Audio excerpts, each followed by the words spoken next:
Hi guys, ngayon welcome pa rin mga ating video sa Christian Garden. So ngayon guys, meron tayong mga kasama dito kasi merong nagpunta dito sa si Sir na bibili sa atin ng mga bougainvillea, pero gusto niya kasi na i-train natin yung mga tauhan niya doon sa garden nila. So ngayon guys, dito tuturuan natin sila kung paano mag-graft, tapos kung paano mag-alaga ng mga bougainvillea. Ilang araw kayo dito? 3 araw? 3 araw sila dito na ipapakita natin sa kanila yung kung paano tayo magtanim, yung maintenance ng bougainvillea, mag-apply ng fertilizer, tapos kung ano pa mga kailangan nila para mapaganda yung mga bougainvillea guys. Galing sila ng Legazpi. Ang layo pa. Legazpi City. Legazpi City. Isang araw ang biyahe, no? Simula dito hanggang doon. So kanina lang sila dumating tanghali. Tapos iniisip ko kasi kung ano ituturo ko sa kanila. Inuna muna namin sa pag-graft para kasi tanghali ngayon. Mainit. Kaya bukas na lang yung mga pagtatanim umaga para hindi ganoon kainit. Ngayon mag-ano muna tayo. Mag-graft ng bougainvillea. Kanina pala naturuan ko na sila mag-graft ng ng sa bark, yung sa balat guys. Ayan o. Tinutunan ko na kasi lang paano. Pero ang gusto ko kasi nila matutunan ngayon yung sa stem. Yung cliff grafting.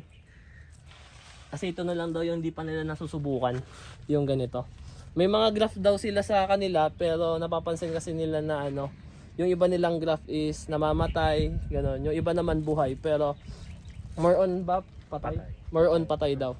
Sa umpisa lang yan. Sa umpisa lang naman yun. Kasi nga, tinuro ko din sa kanila kung bakit ba namamatay, anong dahilan. Tsaka tayo din naman noon na ganyan din, di ba? Trial and error lang din talaga. Hindi naman din 100% is buhay lahat ng i-graft.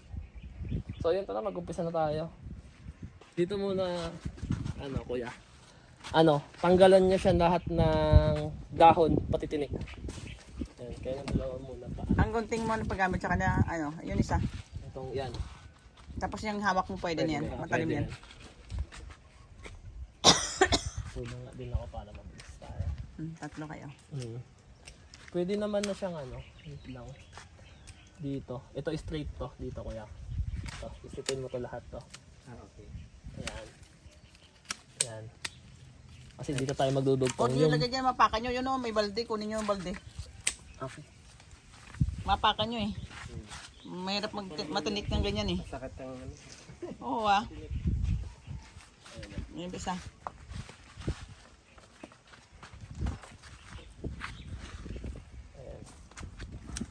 Tapos itong mga ganito kaya tanggalin nyo na itong mga sanga na to. Ayan. Okay. Iwan nyo lang yung parang main na Stem. main stem. Kung saan kayo magdudugtong. Ito sir. Tanggalin mo na yan. Ayan. Ito pwede kayo magdugtong dito, pwede din dito. Okay.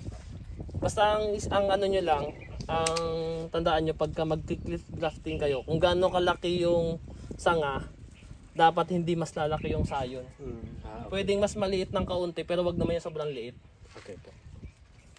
Mas maganda nga kung magkasing laki sila eh. Kung ganito kataba, ganito din dapat kataba yung sayon. Mas maganda kung ganito. Pero kung mas maliit ng kaunti, walang problema yan. Maniba na lang na malaki yung Sayon, tas maliit yung rootstock. Hindi pwede. stem. Hindi pwede. Kasi hindi Parang maglalapat yung hindi mag-a-align yung balat ng Pero sayon. kung yung rootstock mo malaki tapos yung sayon maliit, okay lang naman eh. Kasi Wag pwede na- mo siya lagay sa gilid eh. Yung iba pa nga, gumagamit yan, dalawa. Pwede ko na pang. Dito na yata. Pwede yan. Ilan yung malagyan niya ba eh? Nila. 1, 2, 3, 4, 5, 6, 7. Tingin ko na yan nila. Kahit na hindi to lahat maanuhan. Pagka mag-graph kayo kaya isipin nyo na lang na pwede kayo mag-iwan dyan ng kunwari ito wag nyo na to i-graph. Ito 3. Para itong mga naiwan magkakasing tangkad sila. Kung sakali man na mamatay ito lahat, pwede nyo putulan dito sa baba. Tapos isabay nyo na to i-graph. Para magkakasing tangkad sila. Ngayon pagka tapos yung sa linisan, parehas lang din dito sa may ginawa natin dito. Nilinisan din natin yung palibot. Ito, yung mga tutugtungan. Kuha ka pa ng isang cutter. Bigyan mo na lang sa kanya. Kaya. Ipakita ko lang na kahit ganito lang. Ayan. Ayan. Kahit ganun lang yan.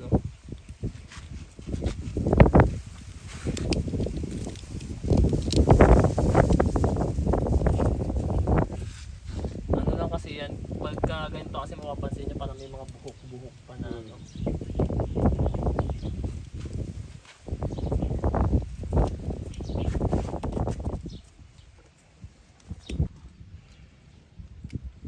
Ayan. Yun, wala nang ano.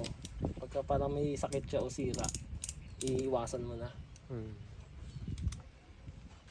Ngayon, ang pagkakaiba naman doon sa may ano, dito sa may ginap natin kanina, dito kasi ang kinuha lang natin yung balat. Apo. Yung gitna hindi natin sinama. Ngayon dito, iba. Hihiwain natin talaga tong Sa gitna. gitna. As in, kasama yung pinaka ano. Kasi ito mapapansin nyo, hindi pa naman siya totally kahoy. Hmm. Kasi malambot pa. Ang hindi na pwede nito yung matigas na lumalaban. Hmm.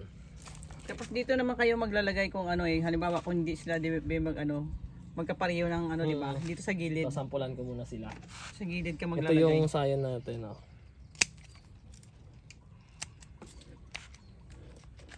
Yan, yung maliit na to kahit wag nyo natanggalin yan. Basta yan siya. Ang ano lang dito, ang medyo mahirap lang, kung minsan, Patingin ang kamay matigas mo. yung ano, matigas yung, Kitang-kita. yung alin. Yung dumi ng kamay mo. Kasama na eh. Kasama yan eh. Okay.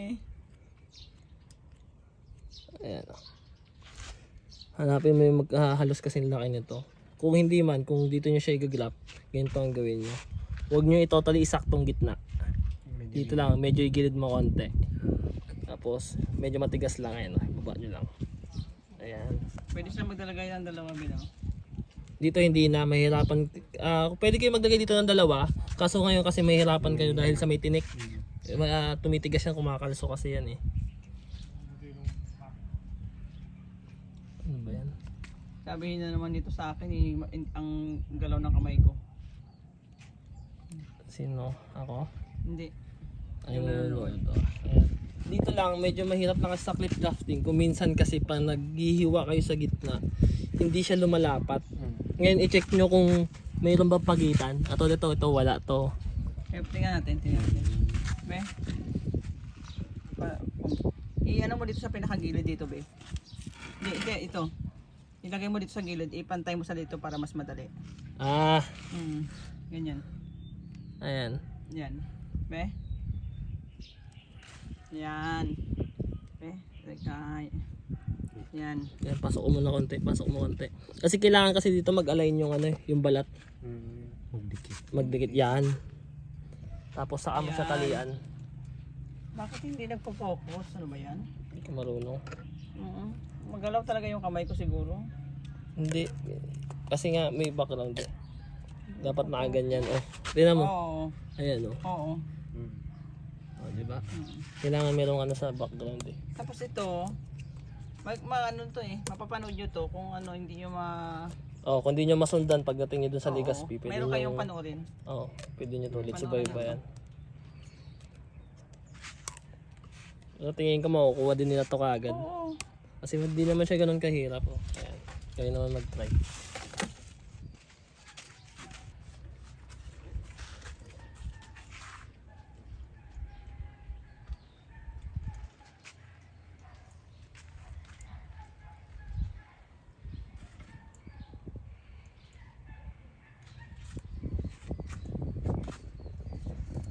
So umpisa ganyan pala mga ngapa ka talaga. Pero pagka ano lang Sanay ka. isang ano mo lang yan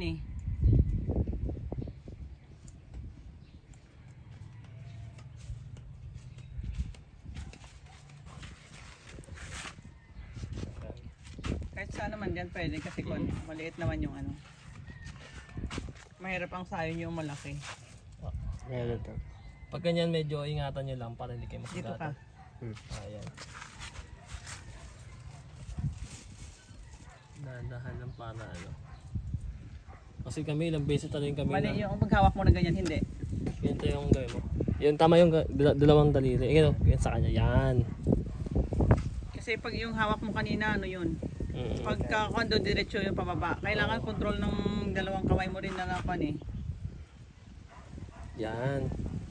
Sige, buka mo. Baba mo. Sige pa. Tandaan mo pagka ano, ito kuya, yung binalatan mo, kailangan may lubog mo siya lahat. Okay po. Kasi pag hindi mo yan siya nailubog, dyan nag-uumpisa yung parang sakit na nagkaka-orange. Apo. Hindi yan maano. Nabubulok. Nagkakaroon Oo. ng mold kasi. Diretso to. Yan. Yan. Ano ka yan? Tama ito Lagay sir. mo sa gilid. Gilid siya. Oo. Nakita tama. mo na magkadikit? Oo, tama. Ayun. Yan. Bulutin mo na. Tapos ng ano, drafting tape.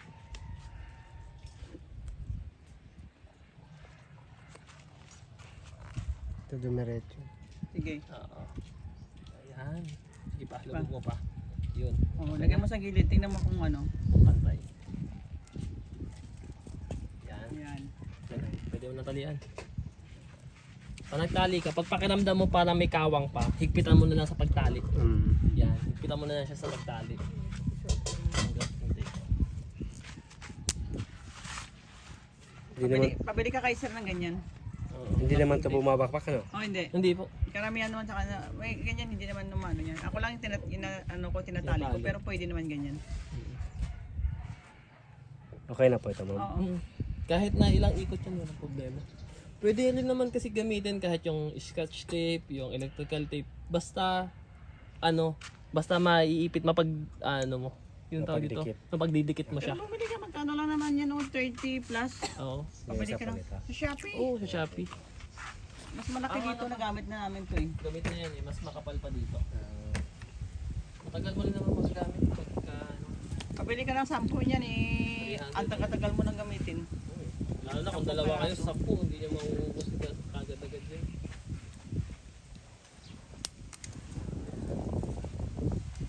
Alam mo, sikip na. Oh, okay na. Oh, ano pa ng iba? Ang kulay naman. Pagka mag-graph kayo, dapat alam nyo din yung kulay ng Ano katabi pagkakatabi. nyo? Kasi pangit pag pinagtabi nyo yung violet tapos yung pink. Maganda pag tabi nyo yung red, white, yun. Yung Yellow. mga contrast ng kulay. Yellow. Medyo magkalayo. Oo, magkakalayo sa kulay. Huwag yung halos niya, kakulay niya. Okay po. Sekreto na yan ah. Hindi, sige, ayos na yan. Kaya nga tutulungan natin sila eh.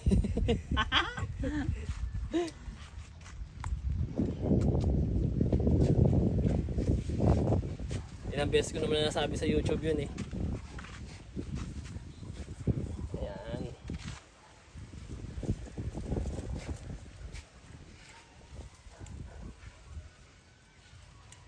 Ingat-ingat lang. Masugat. Mas matalim kasi yan kaysa doon sa cutter eh. Mas madali ito. Oo, mas madali. Mas madali ka din masusugatan pag... Mas madaling makasugat. Mm. Ayan. Nako, mukhang hindi ka na kukuning driver. Kukunin ka na. Taga-grab na doon. Okay, pag umanda yan, ano nyo kami ha? Invite nyo kami ha? Oo, sabi din naman ni sir eh. Si sir. Maya, hindi na kami kilala. Pantay ba? Ah, okay, pwede. Pagka kuminsan kasi pag masyado malaki yung dinugtong mo, mapapansin mo lumalabas sa bawat gilid. Pag ganun hindi na mabubuhay. Yan, pag ganyan sakto lang, okay lang yan. Ano mo na, tape pa. Higpitan mo. Yan, pwede yan. Kaya po. Pwede yan. Yan. Huwag ganyan, ano, Okay. Oo. dalawang kamay. Yan. Hindi. Ayan. Yun. Sige. Pag ganyan kasi pag dumulas, pwede mapipigilan mo na. Mapipigilan mo pa. Okay, pwede mo pa ilubog kung gusto mo. The word kasi na medyo mahaba ang iyong nakabaon dyan, mas maganda.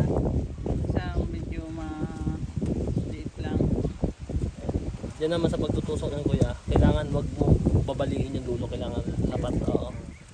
Kung hindi mo siya mailagay na ganyan, kung ano mo yung blade at saka ano dyan sa ano Oo, niya. kalsuhan mo muna para bumuka.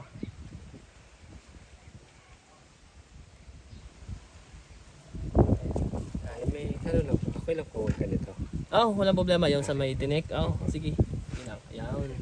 Thank you. Medyo matigas lang yun, pero pag natanggal mo naman ang puto. Okay. Ayan.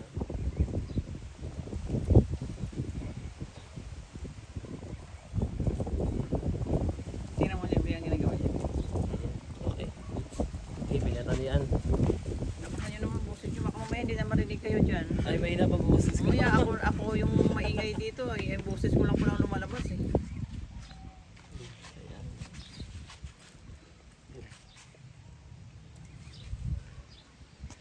Maganda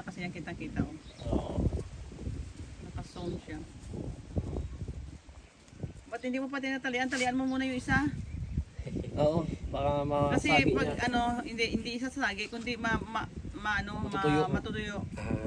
Kailangan tapusin nyo muna yung Isang Oo, bago kayo Once kasi na binilitan mo na kasi siya, tapos nainitan, mas mabilis siya matuyo. Kaya yung lalo iba, na mainit. ang ginagawa nila, pagka hiwa, tinutusok nila sa aloe vera para hindi kagad matuyo. Pero mas maganda kasi ilagay mo na.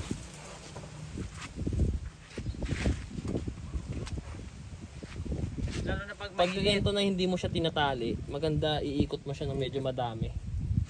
Para kahit medyo matanggal siya ng kaunti, hindi siya basta-basta Pero sige, okay na yan. Oo. So, sa susunod na medyo paikutan mo siya ng madami kung hindi natali. Siguro sa akin lang, pero parang mas matrabaho yung ganyan. Compare dun sa kanina, no? Yung sa may balat lang.